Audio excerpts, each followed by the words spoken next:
Welcome to this week's Talking Ads Live, where we talk about the ads that have caught our eye on social media this week. Alex is going to introduce our guest for this episode. Yes, yeah, I brought Kaz with me, who Kaz and I used to work together in an agency about 5-6 years ago. I've actually got a photo. Oh no!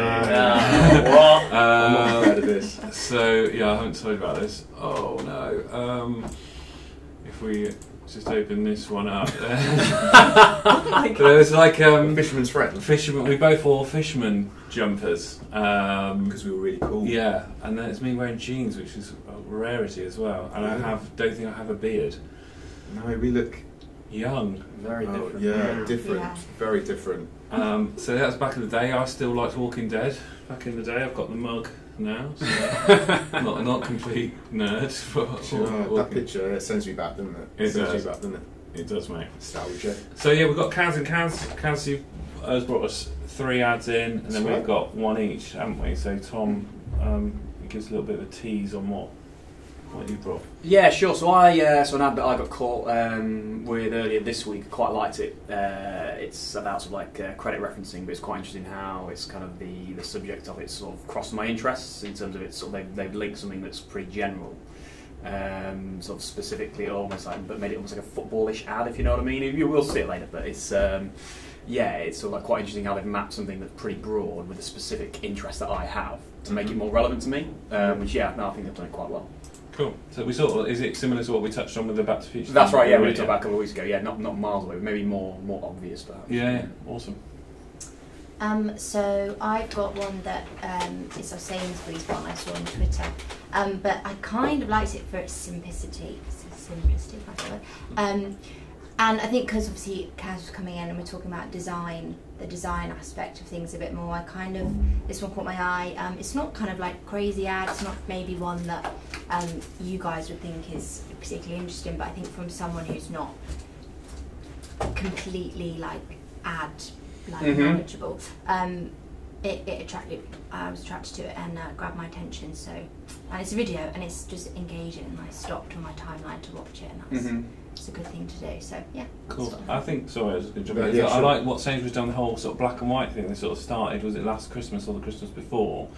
All their adverts are like black and white, and you sort of know it's them every time it sort of comes on with the orange stuff in between. So I really love what they've done with their branding. So when we talk about differentiating the other week with the supermarkets, they all sell the same stuff essentially, but I think they've done really well with their ads. Stand out, isn't it? Very much is.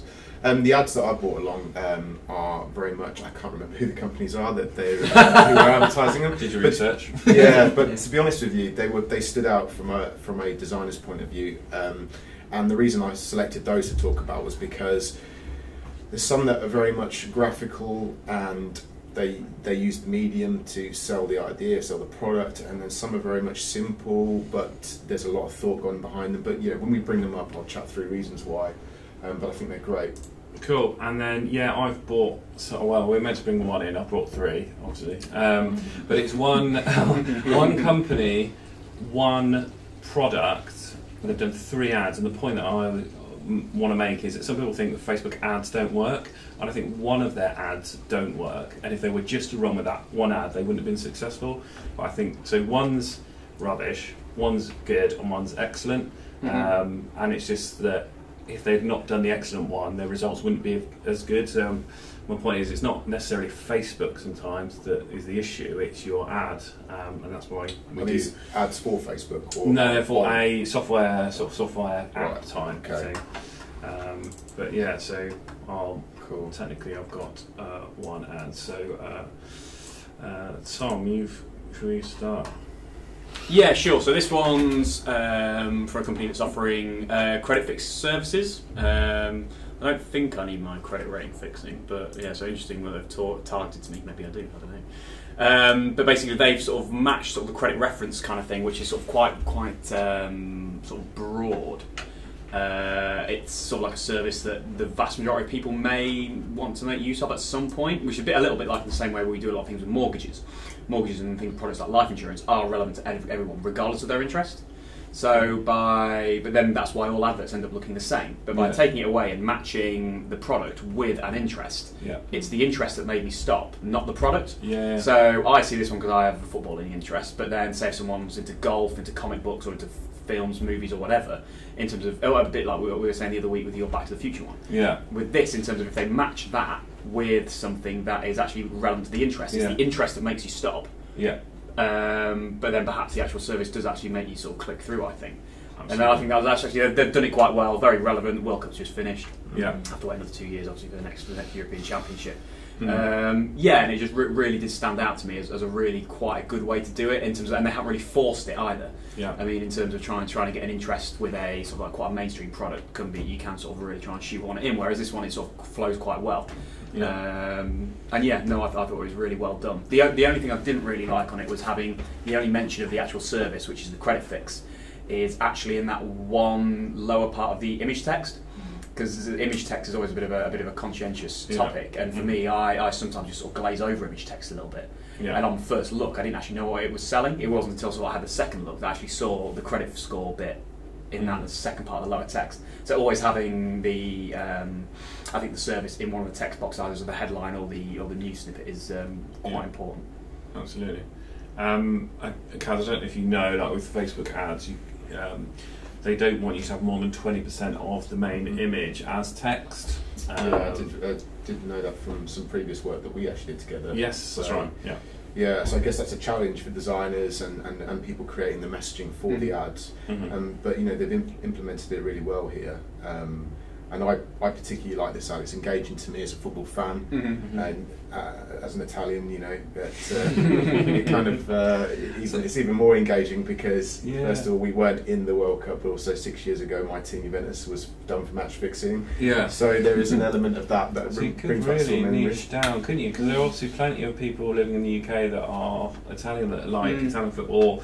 You've obviously got a large Polish population. Yeah. You could literally, because we sort of discussed it earlier, if you've got a massive wide audience, you can then match it with interest. But I take it that is an English footballer, is it? Yeah, it looks like Kane, John. I think. Is it Kane or Yeah, Kane. Yeah. So. What's clever about this particular ad is, the whole World Cup thing is done. Yeah, that's and right. The memory of that is in the background. Yeah. So if we've got a lot of companies that will piggyback off certain events, and this is actually after the event, which is really clever.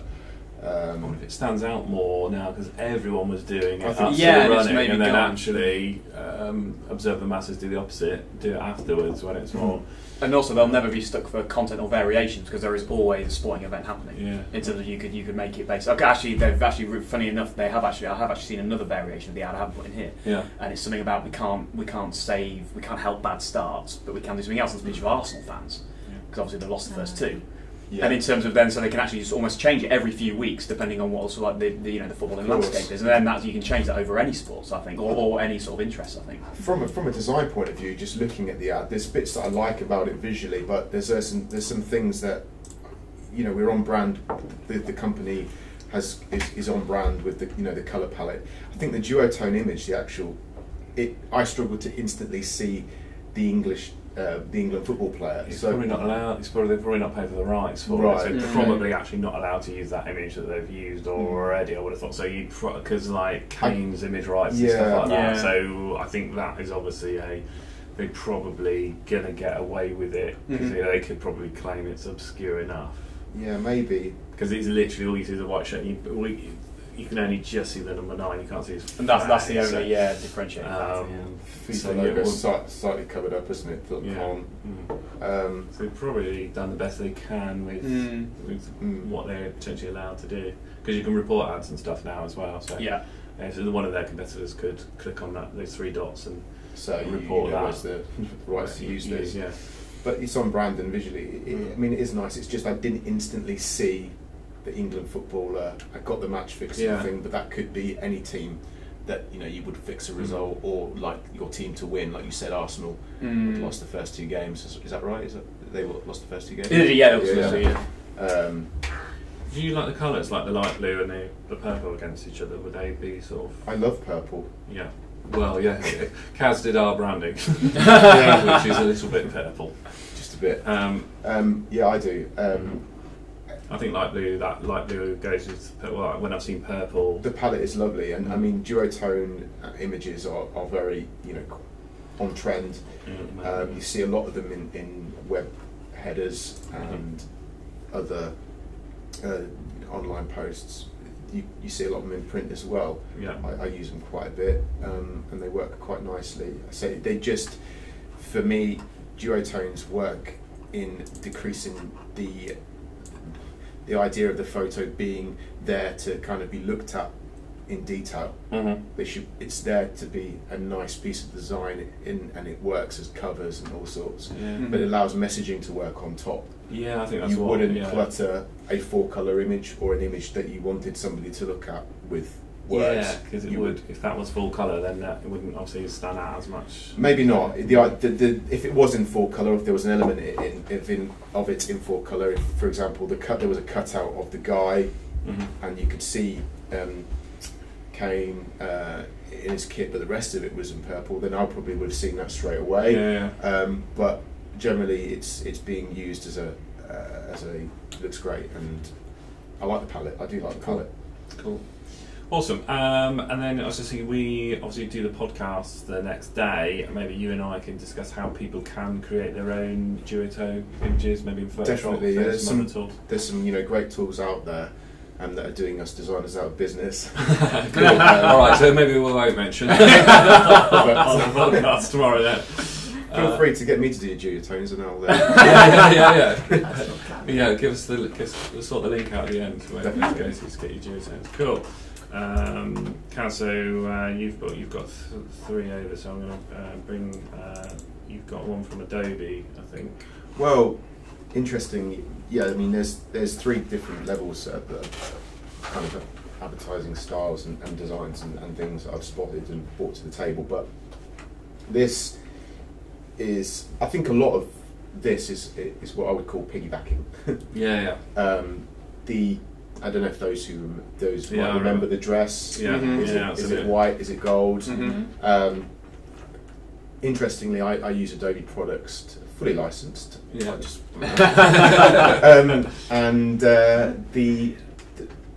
What's great is there's this product by Adobe called Color or Cooler. It's spelled with a K, whatever. And the dress went viral because somebody posted, what colour is it? And they've got this product that it's an app or online, you can take a snapshot of the photo and it will pull out the colours, and it ends the debate because it will spot what colours are in the photo. Now I think that's really clever. I think that hashtagging the dress, so it's just out there, but simple. Again, we say simple, but I think it's the idea actually does take a lot of thought. The execution might be simple, but there's, especially for a big company.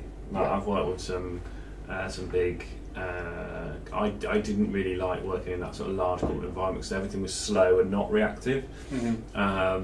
Whereas with smaller businesses, you can literally, that's their advantage, they can do it. But Adobe are huge, so for them to, I don't know what the dates are, how quickly they got that out. But I mean, I think time and overthinking kills ideas. Yeah, definitely. You have to really go with, because you start with a great idea and it's like on paper, brilliant. Then you overthink it, or somebody will come along and say, just be careful of that, and that's enough to just ruin it.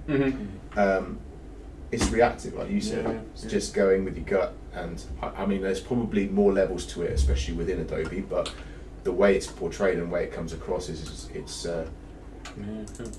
Do you guys remember it? Do you? It was good 2 or 3 years ago now, I think. But I think even if I'm not, I don't know on the date on that. Sure. If it went out straight after, then that is very clever. But even if it is sort of a bit after, everyone still remembers it, if you know what I mean. I've seen other variations of it as well, not just, I can't remember. There was the audio one recently, wasn't there? And it was like, could you hear what sort of noise? But there was another kind of item, image it was on of an item, I can't remember if it was clothes or not. But yeah, they did it again, and I don't know, people go mad over it. It's a bit bonkers. Like the way it's like, because it's anything that instantly causes like an argument or something, like difference of opinion, especially like with your colleagues and that.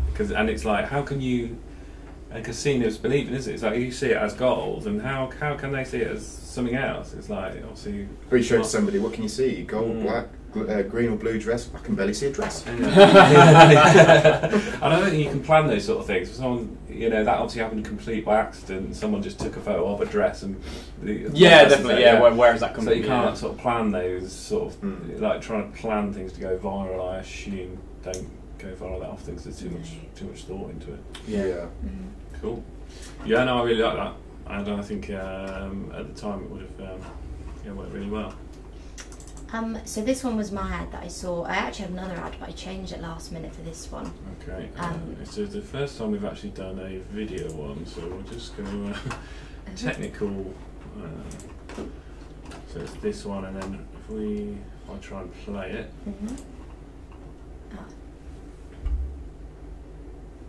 No, it's cool.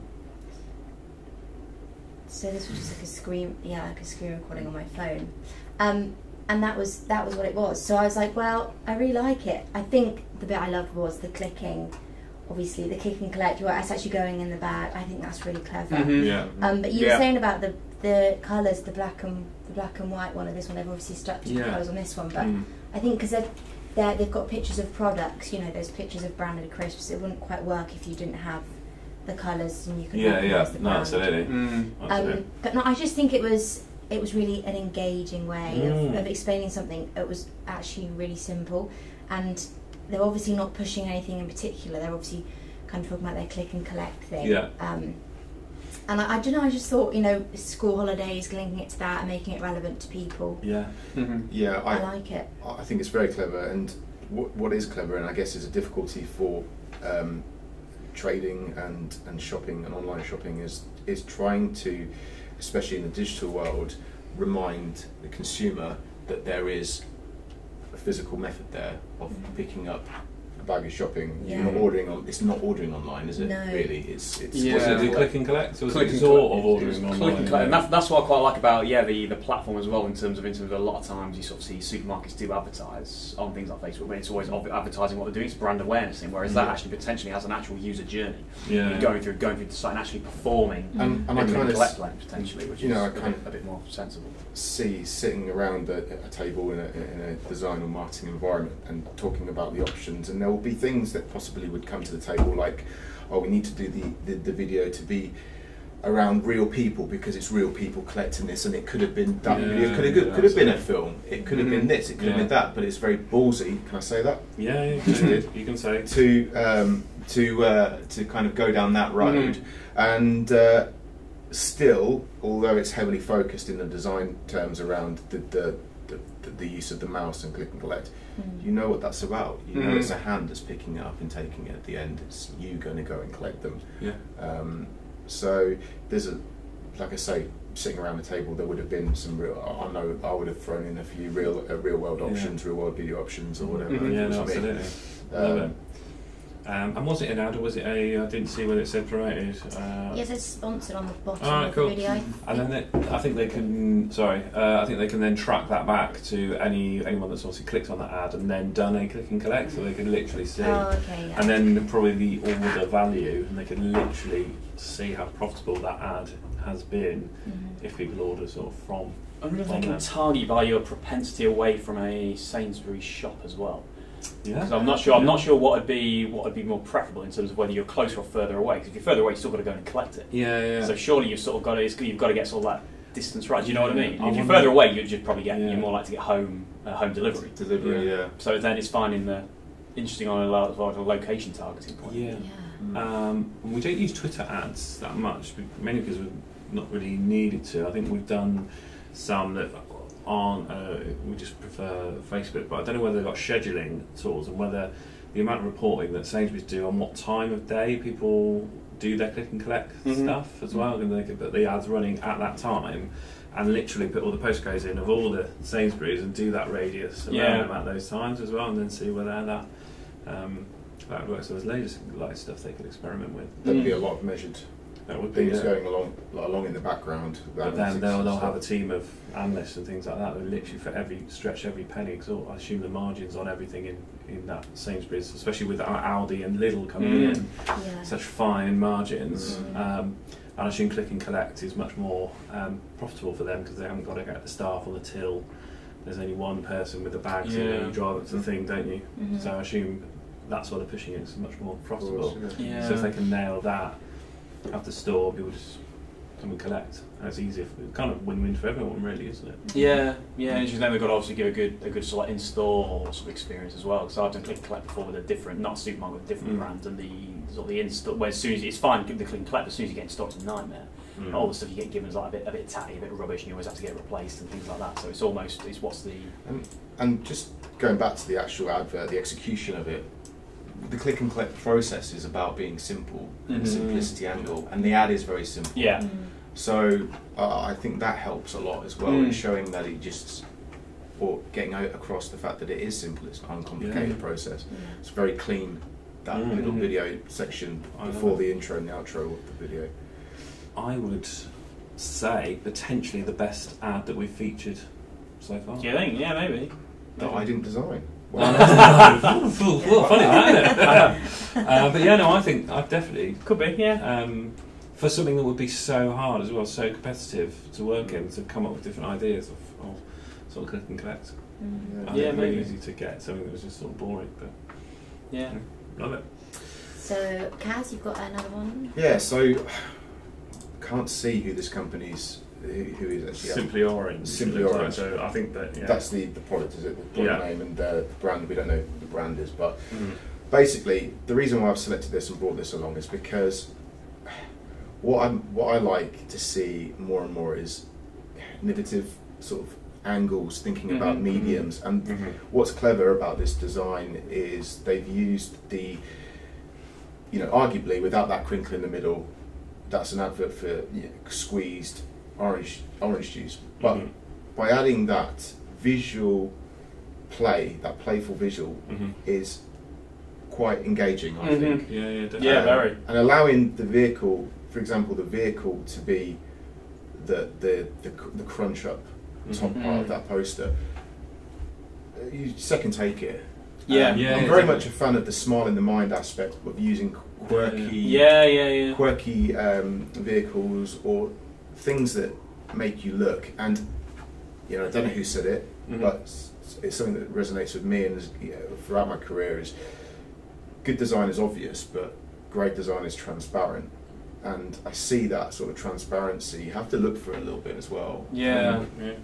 I love the idea of rather than just a designer working on a laptop or whatever, they've got like samples of this up in their meeting room and they're chatting about they're actually getting the physical thing rather than just having a flat sheet of paper and sticking a poster in a thing and actually really thinking about physically. And I think that gets lost a lot, but there's loads of cool examples of that if you online, isn't there? So really sort of really exciting in terms of. Well, it also allows for a designer. There's also the challenge that we have is there's a lot of layers of messaging that the client would want to portray and working out what is the most important part. And arguably, a lot of the messages that are coming across are as equally as important as the other. So you can use this treatment to allow the poster to talk about one area of the message from the product, and by using the visual effect or the aspect, that kind of quirk, it portrays another key message that you've got to get across without actually saying it, which is quite clever. Yeah. There's a great wrap on a bus, a London Zoo one, where it's a snake that wraps around the bus. Yeah, brilliant. And it crinkles the bus. Yeah, cool. Great. It's just so clever. I think where a lot of small businesses, especially ones starting out, they have an ad and they're trying to cram every facet or every sort of benefit, every sort of feature in one ad. I literally screenshot a LinkedIn post of a guy who you've got obviously my phone's screen size, even on my laptop it's like 10, 15 bullet points with all these different things in one thing. It's just like, who's going to read all of them? And then obviously what's great about this is just like one message. And then it's easier for people to remember one simple message than you trying to throw a load at them and people just ignore all of them. So you're better off just landing with one hit than trying to get everything across. Definitely, because it's just too much information. And you're paying. We talk about the value of stuff as well in design. There's a lot of people that will value design in different ways. Some people, some arguments, you might have an argument with somebody because they want something over designed, and they value the fact that the amount of photoshopping you've done and the amount of how much I guess time spent on the actual creation of that. And you don't need to, because you're buying the idea, and that's the value of what you're getting. Absolutely, and the results. And the results, of course, yeah. So absolutely, yeah. No, really good ads. So I've been a bit greedy and brought 3 ads in, but I'm going to sort of lay them out all together if I can. In fact, I'm going to show you one at once. Not that you guys can see that. So hopefully. Okay, so hopefully you guys can see that on there. So this is so it's one company, there's 3 different ads selling the same thing. And this was the first one that I saw. And I screenshotted it because I literally had no idea what it was. I was like, you've probably heard the hype around Customer Data Platform, CDP for short. I have no idea what that is still. And then this guide highlights why and when to use a CDP, nice to have as a critical features and how to evaluate vendors. I was just like, I would have ignored it if we weren't doing this show, just because it was just really confusing, never heard of it, don't know what it is, then the image doesn't really explain anything at all to me. So then I had this ad come through, which I thought was much better. Stop wasting time implementing tools for other teams, wrangling data and maintaining data pipelines. Collect data once with Segment and send it to any tool you can imagine. So it's kind of letting me know a little bit more about it.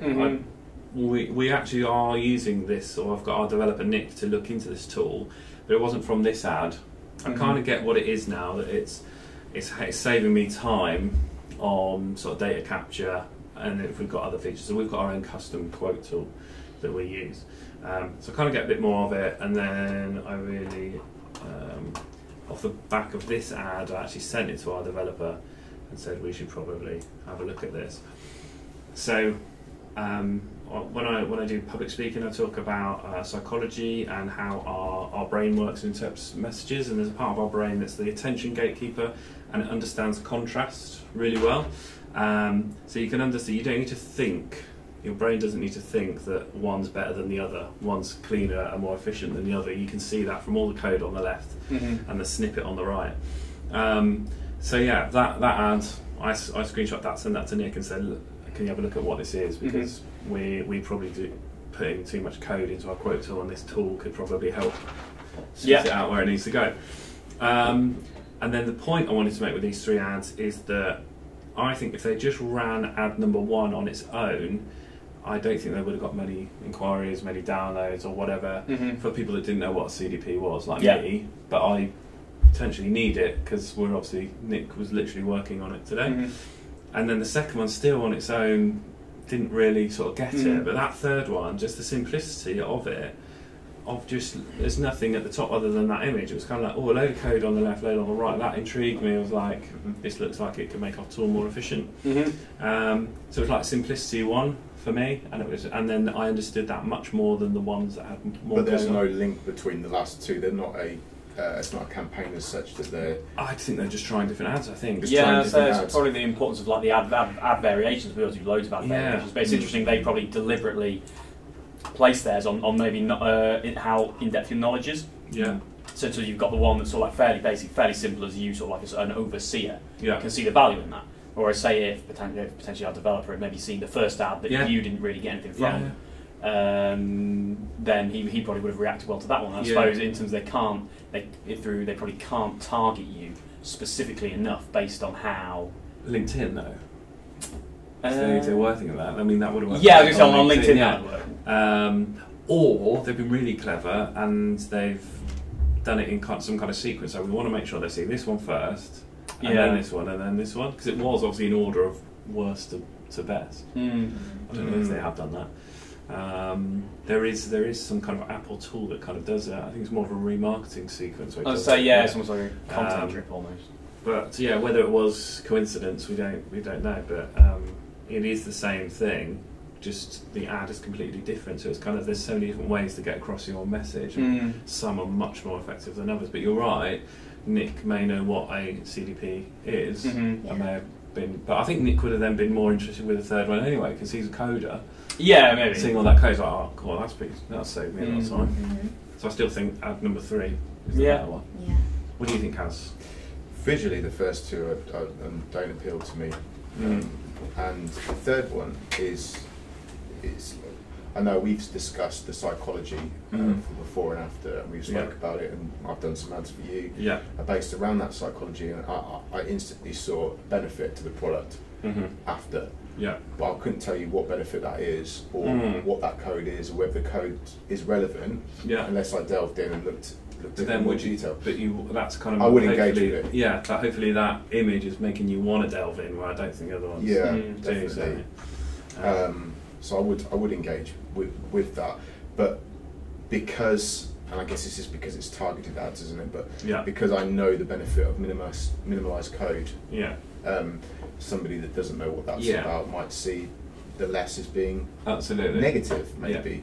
True. That's true. Yeah, if you went to a business owner who doesn't have an agency or doesn't code, which does that, they may actually think the after is not as good as the... That's right. Where's the code? So I guess targeting is really important. That they've targeted me, that either I've interacted with sort of development content, or they know that I... or what your skills are or something. Sure.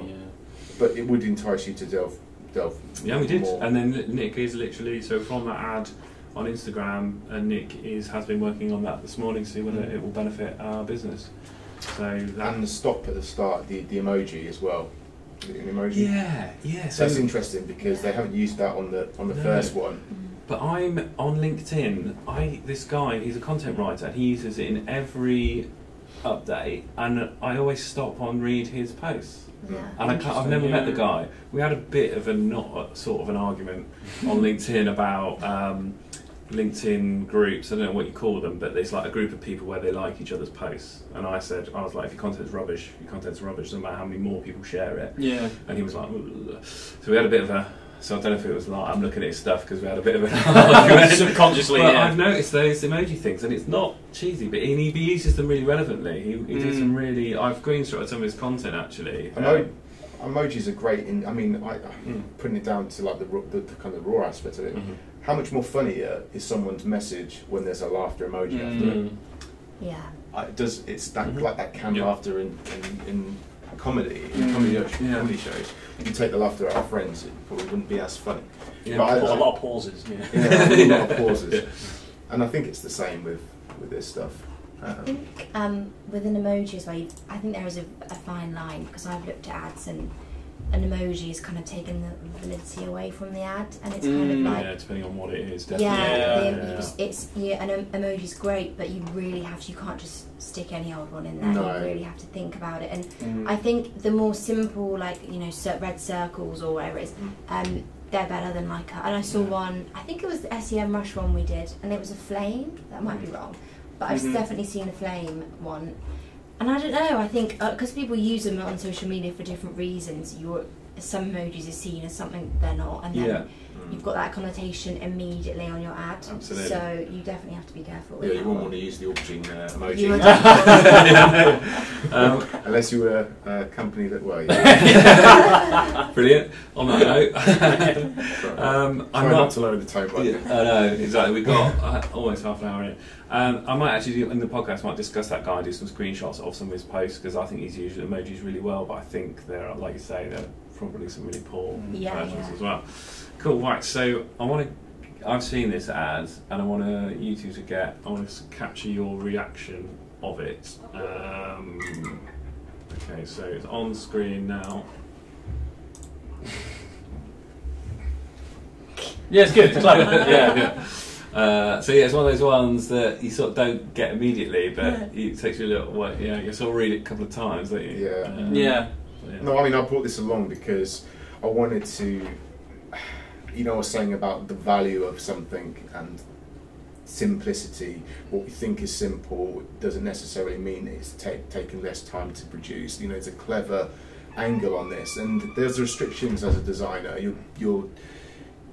company like AirAsia will be dealing with a number of designers who'll be having a number of different. They'll have brand guidelines you have to follow, and some brand guidelines lead you to be more creative than others. But this is an example of an ad that's visually simple, using brand font, brand colours, the branded wave at the bottom there, and it doesn't need to say any more than that, and it will make you.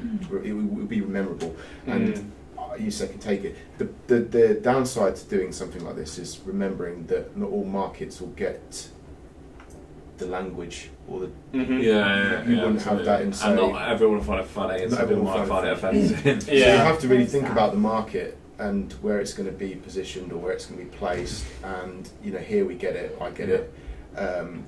Maybe another English-speaking country, I don't know, like maybe places in. But I suppose with all advertising, you can target. You know, if that's a physical one, you put it in the right place. Put it in the right place. If it's on Facebook, if it's on YouTube or whatever, you do the language targeting, the country targeting, so you can control that, can't you? It's the language and the way the language is used to be the headline, the plot, the visual graphic as such. Yeah. With the restrictions of the brand guidelines, it's still very creative. Absolutely. And what you said earlier about that smile in the mind, and then associating that with the brand. And that is literally why Coca-Cola have happy, smiling people on all their ads. Arguably, they don't need to advertise, but they're just reinforcing happy, Coca-Cola happy. So you keep seeing it, and then once you've seen it enough times, you'll when you think AirAsia, you'll think happy, or when you think That's the thing. It's a great brand ad in terms of even if you're not necessarily interested in going to Funkit or anywhere, because a lot of sort of, travel comes. Hey, is it not pronounced Phuket? But yeah, in terms of whether you want to go to, how you pronounce that. In terms of, that's what they often do is sort of advertise a destination, which they're not necessarily doing. In terms of it's the brand that they're sort of putting in quite well, I think. So. It's a running joke when people go to Thailand, and no, I don't mean that. I mean it's when they say Phuket. Did you go to Phuket? Oh fuck yeah! Sorry. Brilliant. He did actually say, "Am I allowed to swear?" And then he's Well, I am now. Obviously, you got it on the poster. Awesome.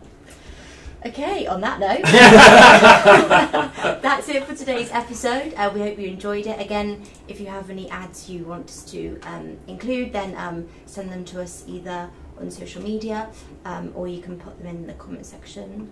And we've got the podcast tomorrow, as we had last week. So, yeah. Thank you. Great stuff. Absolutely. I think I'll be grabbing Kaz on the podcast as well if I can stop him from swearing. At least we can edit those bits out on the podcast. It won't be live. So if you go to, we're not on Apple with the podcast yet, but it's on our website. If you go to theleadengine.co.uk, you can see there's a link on there to the podcast, and we will see you next week. Thank you. Cool.